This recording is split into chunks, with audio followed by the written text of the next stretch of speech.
चलो शांति बनाए रखो तुम लोग, ठीक है। वृत्त के बारे में पूरा जानकारी हम देते हैं, थोड़ा सा इधर उधर हो करके अपना तुम लोग देख लेना। आज हम लोग ज्यामिति में जो है वह वृत्त के बारे में पढ़ेंगे। सबसे पहले वृत्त के डिफिनीशन के बारे में हम जान लेते हैं कि वृत्त का डिफिनीशन क्या है। तो यह देखो, यह जो है ना, इसको तुम लोग अपना प्लेन भी बोल सकती हो या तल भी बोल सकती हो। कोई भी अगर तुम्हारा समतल चीज है तो उसको हम लोग तल बोलेंगे, इंग्लिश में उसको हम बोलेंगे प्लेन, ठीक है। और इस प्लेन में हम कोई एक स्थिर बिंदु ले लेंगे। तो यहाँ पे इस प्लेन में जो है एक हम स्थिर बिंदु ले लेते हैं। तो वृत्त जो है किसी तल में स्थित उन सभी बिंदुओं का समूह है जो एक स्थिर बिंदु से, यह जो हम पहला बिंदु लिए हैं, इस यह बिंदु जो हो गया, यह हो गया मेरा स्थिर बिंदु, ठीक है। गौर करना, वृत्त जो है वह किसी तल में स्थित उन सभी बिंदुओं का समूह है जो एक स्थिर बिंदु से और एक स्थिर दूरी। तो इस प्लेन पर जो है ढेर सारा बिंदु है, यहाँ पे जो है ढेर सारा बिंदु है, इस तरीका से ढेर सारा मेरा बिंदु है, ठीक है। लेकिन यहाँ पे जो यह बिंदु होगा, इस सब बिंदु में से एक बिंदु को हम मान लेंगे स्थिर बिंदु। तो एक स्थिर बिंदु और यहाँ से इसकी दूरी जो है एक स्थिर दूरी ले लेंगे। तो यह स्थिर बिंदु हो गया और इसके और इस बिंदु के बीच की जो दूरी हो गया, यह हो गया स्थिर दूरी।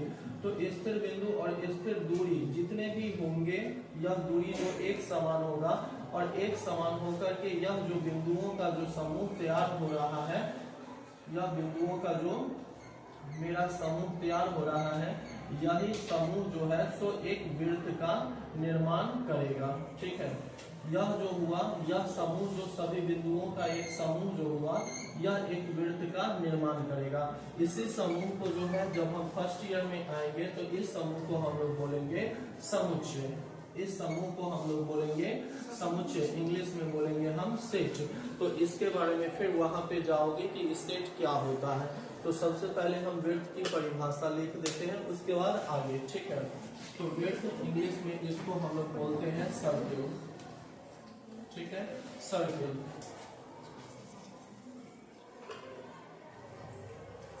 एक तल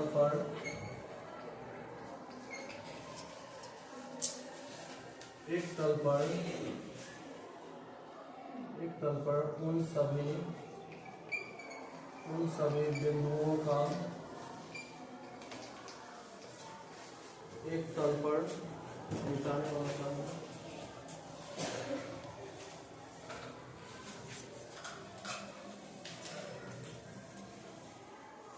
एक तल पर उन सभी बिंदुओं का समूह, उन सभी बिंदुओं का समूह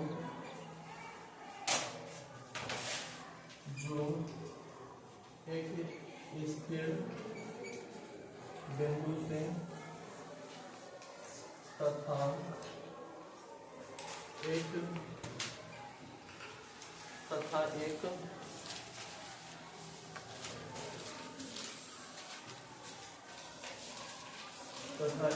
स्थिर दूरी पर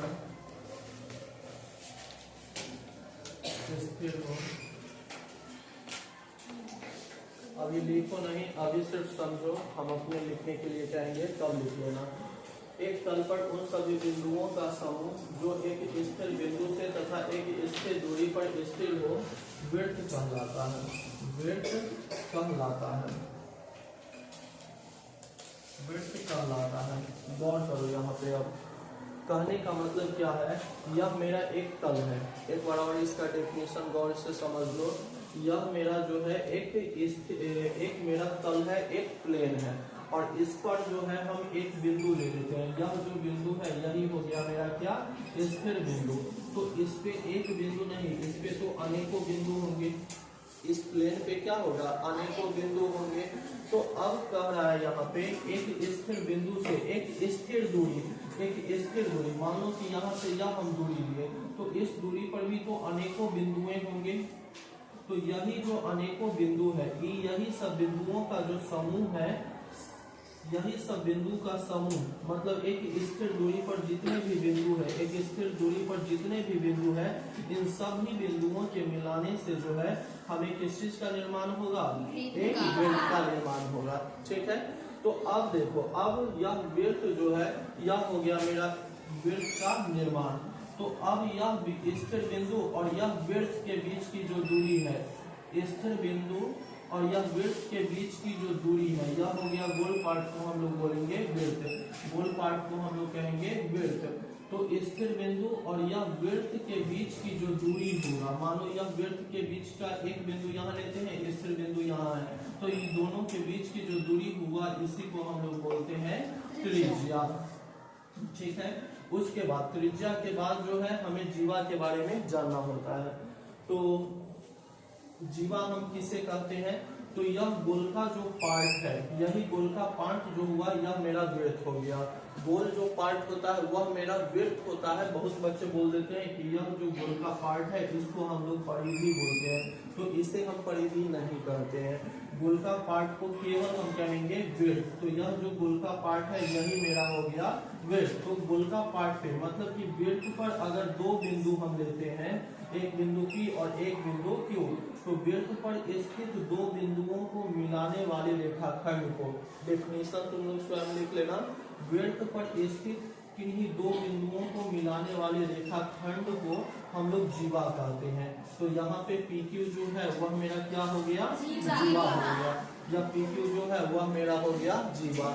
मतलब कि इस वृत्त पर कोई भी वृत्त ले लो और उस वृत्त पर अगर कोई भी दो बिंदु हम लेते हैं, एक बिंदु A दूसरा बिंदु हम B लिए, तो दोनों बिंदु को मिलाएंगे और जो रेखा का निर्माण होगा वही मेरा हो जाएगा जीवा। वृत्त पर स्थित किन्हीं दो बिंदु को मिलाने वाली रेखाखंड को वृत्त की जीवा कहते हैं। वृत्त पर स्थित किन्हीं दो बिंदुओं को मिलाने वाली रेखाखंड को वृत्त की जीवा कहते हैं। ठीक है, जीवा के बारे में जान गए। डेफिनेशन जो हम बोले हैं वह तुम लोग लिख सकते हो, गौर करना अपना तुम लोग बोर्ड पे। चलो अब हम जानते हैं जीवा के बाद जो है हम लोग जानेंगे कि वृत्त का व्यास क्या होता है। तो यह तो हो गया मेरा वृत्त का केंद्र, तो वह जीवा जो वृत्त के केंद्र से होकर के जाता है, वह जीवा जो वृत्त के केंद्र से होकर के जाता है। अभी देखो यह PQ जो है यह जीवा है, एक वृत्त में ढेर सारा जीवा होगा, यह जीवा हुआ, ये जीवा हुआ, यह जीवा हुआ, यह जीवा हुआ, ये जीवा हुआ, ऊपर से नीचे की ओर ये सारा का सारा जो है वृत्त की जीवाएं हुई। तो वह जीवा जो वृत्त के क्या है, केंद्र से होकर के गुजरता है, उसी को हम लोग क्या कहते हैं, व्यास। मतलब कि वह जीवा जो वृत्त के केंद्र से होकर के गुजरता है उसे हम क्या कहेंगे, व्यास कहेंगे। क्लियर हो गया? तो ये भी चीज जो है तुम लोग अपने से स्वयं डेफिनेशन लिख लोगे, वृत्त का व्यास किसे कहते हैं, या हम कल पूछेंगे तो तुम लोग लिखना, वह जीवा जो वृत्त के केंद्र से होकर के गुजरता है उसे कहेंगे वृत्त का व्यास। वह जीवा जो वृत्त के केंद्र से होकर के गुजरता है उसे क्या कहते हैं, वृत्त का व्यास। ये हम सिर्फ समझा रहे हैं, ये सब लिखाएंगे नहीं, कल कॉपी में हम लिखा हुआ देखेंगे। ठीक है, चलो अब आते हैं, वृत्त के व्यास समझ गए। अब आते हैं हम इसमें चाप, इसको चाप क्या होता है उसको समझ लो। चाप जो है वह क्या होता है, गौर कर लो।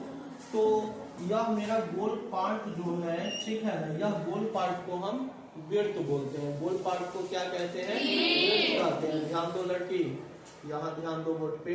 तुम्हारा काम है, हम जो ये क्लास का वीडियो बना रहे हैं तो ये हम इसलिए बना रहे हैं कि बहुत बच्चे जो है हमसे ज्यामिति भी पढ़ना चाहते हैं, सिर्फ यहाँ ही नहीं अलग भी, तो वहाँ भी जो है हमारे पास समय नहीं रहता है, तो हम देखें कि काम तो वही करना है, यहाँ भी पढ़ाना है वहाँ भी पढ़ाना है, तो बस यहाँ पे हम एक वीडियो क्लिप बना रहे हैं और तुम लोग अपना यहाँ ध्यान दो। तुमको जो भी चीज पूछनी होगी वह तुम निसंकोच यहाँ क्वेश्चन कर सकते हो और हम उसका जवाब यहाँ दे देंगे, और साथ में ये शूट भी होते रहेगा, तो तुमको अपना जो तुमको चाहिए वो तुमको भी मिल जाएगा और इस माध्यम से हम ये भी कर लेंगे। अब सुनो, तो बता रहे हैं सबसे पहले यह जो है मेरा गोल पार्ट जो है यही मेरा वृत्त है।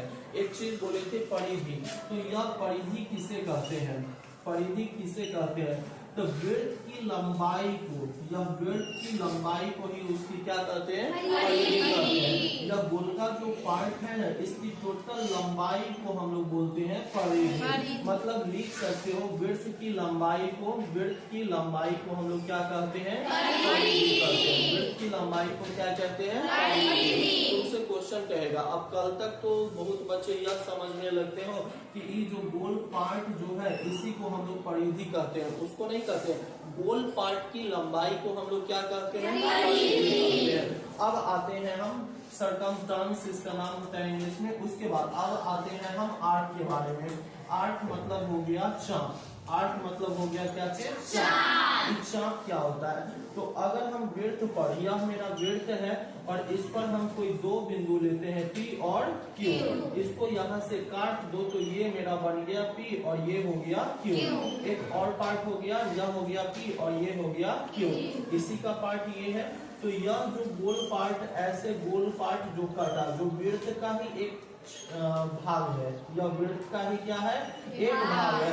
इसी छोटे से टुकड़ा को हम लोग बोलते हैं चाप। इसी गोल, छोटे गोल के जो टुकड़ा है इसको हम बोलते हैं चाप। अगर इसको पढ़ना हो तो इसको हम चाप PQ पढ़ेंगे, चाप PQ। चाप PQ का मतलब ऐसे गोल वाला पार्ट। लेकिन जब इसको हम मिला देते हैं यहाँ से, तो इसको जीवा अगर देना हो तो लिखेंगे हम जीवा PQ। तो जीवा PQ से जो है यह लाइन को इंडिकेट करेगा, लाइन को दर्शाएगा। लेकिन यहीं पे जब हम लिख देंगे चाप PQ, तो चाप PQ का मतलब यह PQ नहीं, चाप PQ का मतलब ये गोल वाला पार्ट, ये वक्र वाला पार्ट। क्लियर हुआ? yes, sir। तो अब जो है इन दोनों में फर्क तुम लोग समझ गए। जीवा PQ का मतलब यह रेखाखंड को दर्शाएगा और चाप PQ का मतलब जो वृत्त का भाग है उसको दर्शाएगा। तो चाप भी जो है वह तुम्हारा दो टाइप के हो जाएंगे। चाप कितने प्रकार के होंगे, दो टाइप के। जो छोटा है वह लघु चाप और जो बड़ा होगा वह चाप। तो देखो यह मेरा एक वृत्त है, यह P है और यह Q है। तो यह PQ जो है तुम्हारा हो जाएगा लघु चाप, ठीक है। और उसके बाद यह जो मेरा QP है, यहाँ पे QP जो है यह हो गया तुम्हारा दीर्घ चाप। QP जो हो गया यह हो गया दीर्घ चाप। इसको शॉर्ट में हम कैसे लिखेंगे, तो लघु चाप PQ लिखना है तो इसको हम PQ के ऊपर कैप चढ़ा देंगे, PQ के ऊपर कैप चढ़ाएंगे। इसको कैप पढ़ो तो या चाप पढ़ो, तो आर्क PQ, इसको पढ़ेंगे हम कैप PQ, नहीं तो पढ़ो आर्क PQ। ऐसे शुद्ध होता है आर्क PQ ही पढ़ना। और उसके बाद दीर्घ चाप जो है, दीर्घ चाप को क्या कहेंगे, तो दीर्घ चाप इसको पढ़ेंगे QP, मतलब आर्क QP। आर्क QP मतलब ये वाला पार्ट, दीर्घ चाप QP। दीर्घ चाप क्या हो गया, QP। या इसको पढ़ोगे क्या चीज, arc QP। Arc QP, arc मतलब हो जाता है इंग्लिश में क्या चीज, चाप, ठीक है। हिंदी में हो जाता है उसका चाप। तो ये जानिए तुम लोग। अब हम जानते हैं वृत्त। वृत्त जिस क्षेत्र में रहता है उसको तीन भागों में डिवाइड करता है, ठीक है।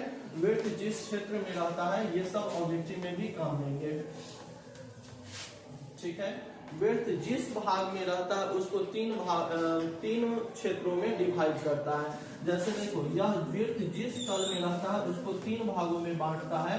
यह गोल के पार्ट को जो है हम लोग वृत्त बोलते हैं, गोल पार्ट को जो है हम वृत्त बोलते हैं। यह गोल पार्ट से बाहर का भाग है, ये सब भाग जो है यह वृत्त के बाहर का भाग है, जिसको हम लोग बोलते हैं बहिर्भाग,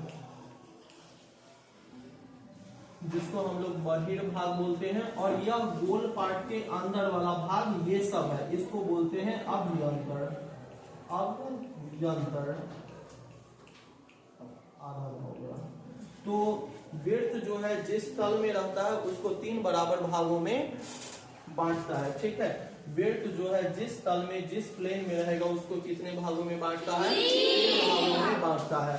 तो जो वृत्त के बाहर का ये सब प्लेन है इसको बोलेंगे हम बहिर्भाग। उसके बाद गोल पार्ट जो हुआ वह हो जाएगा वृत्त, और गोल पार्ट के अंदर का जो भाग हो जाएगा वह हो जाएगा अभ्यंतर। एक यहाँ पे एक डिफिनीशन आता है कि वृत्तीय क्षेत्र किसे कहेंगे, तो वृत्तीय क्षेत्र किसे कहते हैं, तो यह वृत्त, यह गोल पार्ट जो हुआ वृत्त और उसके अभ्यंतर, अभ्यंतर मतलब ये पार्ट, ठीक है, अंदर वाला पार्ट, यह हो गया वृत्त और उसके अभ्यंतर वाला भाग मिलकर के जिस क्षेत्र का निर्माण करता है उसी क्षेत्र को हम लोग बोलते हैं क्या चीज, वृत्तीय क्षेत्र। एक डेफिनेशन तुम लोगों से पूछा जाएगा या एग्जामिनेशन में ऑब्जेक्टिव में आ सकता है, वृत्तीय क्षेत्र किसे कहते हैं, तो तुम लोग बताओगे वृत्त और वृत्त के अंदर का भाग जिसको अभ्यंतर भाग भी बोलते हैं, वृत्त और वृत्त के अभ्यंतर का भाग मिलकर के जिस क्षेत्र का निर्माण करता है उसे ही हम लोग क्या बोलते हैं, ये डिफिनेशन भी हम तुम लोगों से लिखा हुआ देखेंगे कल कॉपी में, इसलिए ध्यान से सुनो, गौर से सुनो और लिख के लाना है। वृत्तीय क्षेत्र किसे कहते हैं, तो वृत्त और उसके अभ्यंतर का भाग मिलकर के, वृत्त और उसके अंदर का भाग मिलकर के जिस क्षेत्र का निर्माण करता है उसी को क्या कहते हैं हम लोग, वृत्तीय क्षेत्र कहते हैं। कोई समस्या है? नहीं। चलो, तो कोई समस्या नहीं है, तो अब इसका हम फर्स्ट प्रमेय पढ़ेंगे, लेकिन फर्स्ट प्रमेय से पहले और कुछ थोड़ा सा जान लो। अब आते हैं हम लोग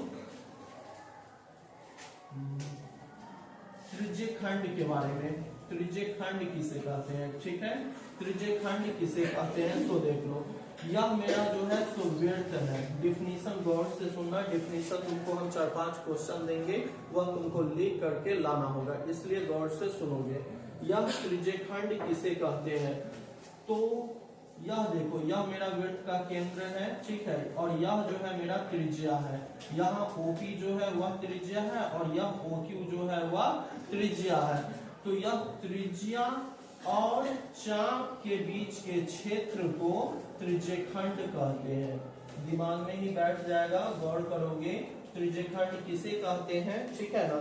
तो त्रिज्या और चाप के बीच के क्षेत्र को हम लोग क्या कहते हैं, त्रिज्यखंड कहते हैं। त्रिज्यखंड किसे कहते हैं, तो एक बार और सुन लो, त्रिज्या और चाप के बीच के क्षेत्र को, या PQ चाप ही है ना, तो यह त्रिज्या और चाप के बीच के क्षेत्र को क्या कहते हैं, त्रिज्यखंड कहते हैं। अब त्रिज्यखंड भी जो है तुम्हारा कितने प्रकार के होंगे, 2 प्रकार के। त्रिज्यखंड भी जो है वह तुम्हारा 2 प्रकार के होंगे, अभी देख रहे हो। यह देखो, यह हो गया तुम्हारा PQ और यह O है। तो यहाँ पे देख रहे हैं यह त्रिज्या है और ये चाप है। तो यह जो पेंट कर रहे हैं हम भाग, यह भाग जो है यह छोटा है, तो यह हो गया तुम्हारा लघु त्रिज्यखंड, यह हो गया तुम्हारा लघु त्रिज्यखंड। और उसके बाद लेकिन एक चीज और गौर करो, यह जो चाप है ये तो मेरा दीर्घ चाप है, यह जो चाप है यह मेरा कैसा चाप है, और ये भी क्या है मेरा त्रिज्या। तो अभी हम बोले हैं त्रिज्यखंड किसे कहते हैं, तो त्रिज्या और चाप के बीच के क्षेत्र को हम लोग त्रिज्यखंड कहते हैं। तो ये भी जो है मेरा त्रिज्या हो गया और ये भी जो है वह मेरा क्या हो गया, चाप हो गया। तो ये जो उजला पार्ट है ये भी मेरा क्या हो गया, यह जो उजला पार्ट है जिसको हम गोल गोल से रंग रहे हैं, ठीक है, यह भी जो है यह भी क्या हो जाएगा मेरा त्रिज्यखंड हो जाएगा। क्लियर हुआ। त्रिज्या और चाप के बीच के क्षेत्र को हम लोग क्या कहते हैं, त्रिज्यखंड। तो यह जो है छोटा है इसलिए इसको हम लघु त्रिज्यखंड कहते हैं, और यह जो है पार्ट ये मेरा बड़ा है तो इसको क्या बोलते हैं हम, दीर्घ त्रिज्यखंड। इसको क्या कहेंगे, दीर्घ त्रिज्यखंड। क्लियर हुआ। अब हम आते हैं वृत्तखंड। क्वेश्चन ये सब देंगे कि वृत्तखंड किसे कहते हैं, तो अब सुनो, वृत्तखंड का हम डिफिनीशन बोलने जा रहे हैं। वृत्तखंड का डिफिनीशन, यह मेरा वृत्त है, ठीक है, और यह मेरा क्या है, जीवा है। यह क्या है, जीवा है। तो सुनो, वृत्तखंड किसे कहते हैं, जीवा और चाप के बीच के क्षेत्र को वृत्तखंड कहते हैं। वृत्तखंड किसे कहते हैं, तो जीवा और चाप के बीच के क्षेत्र को वृत्तखंड कहते हैं। एक बार और गौर करो, वृत्तखंड किसे कहते हैं, जीवा और चाप के बीच के क्षेत्र को क्या कहते हैं, वृत्तखंड कहते हैं। वृत्तखंड भी कितने प्रकार के होंगे, 2। चूंकि ये छोटा है, ये छोटा है तो इसका नाम हो जाएगा क्या, लघु वृत्तखंड। अब फिर देखो इसी में देखो, ये तो मेरा जीवा है, ये जीवा है ना, और ये जो है यह मेरा क्या है, यहाँ पे चाप है। तो यह जीवा है और यह चाप है, इससे भी जो है यह मेरा क्षेत्र का निर्माण हो रहा है। तो इस क्षेत्र को हम लोग क्या कहेंगे, वृत्तखंड मतलब वृत्त का एक टुकड़ा, वृत्तखंड मतलब वृत्त का एक टुकड़ा। एक टुकड़ा ये है तो इसको बोलेंगे लघु वृत्तखंड, और एक टुकड़ा ये है जिसको हम लोग बोलेंगे वृत्तखंड। क्लियर हुआ? तो इतने के बाद जो है अब हमें इसका थ्योरी पढ़ना है, थ्योरम पढ़ना है, जिसका पहला प्रमेय जो है तुम्हारा हो जाता है यहाँ पे। पहले तो एक प्रश्नावली 10.1 है, तो 10.1 तुम लोगों से बन जाना चाहिए। और इसका पहला प्रमेय है, वृत्त की बराबर जीवाएं वृत्त के केंद्र पर बराबर कोण अंतरित करते हैं। इसको हम करा देते हैं, सिर्फ ये डिफिनेशन लिख लो।